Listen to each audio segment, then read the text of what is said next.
It has been one of the most controversial subjects in recent days, the crackdown of contraband sugar claimed to be laced with poisonous metals. And as the debate intensifies, ANC leader Musalia Mudavadi alleges that the complicity of some government officers has made it almost impossible to win the war on graft and counterfeits. Evidently, there is a systemic problem with public institutions at the forefront of abating fraud, looting, and outright theft of public resources. After we had NYS 1, and then you have NYS 2, how can it happen that they can be happening very close to each other? Then that means there's still something inside there.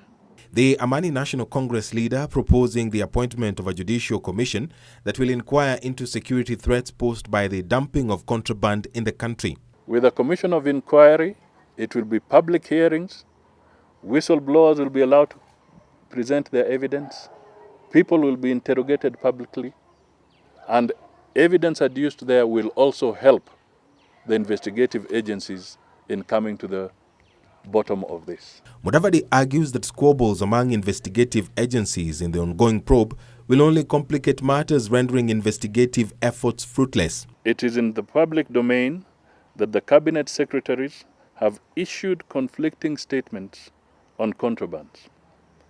The government chemist and KEBS are also at variance in their findings. In his proposal, Mudavadi wants the commission to investigate the Public Health Board, the Sugar Directorate, local sugar farms, the Treasury, the Kenya Bureau of Standards, the Kenya Ports Authority, and the Executive. The ANC leader spoke even as Kiambaa MP Paul Koinange called on the government to remain firm in the war against corruption, saying the vice is costing the country a fortune. Let no leaders, if they really love this country, to stop saying that they are being targeted because of corruption.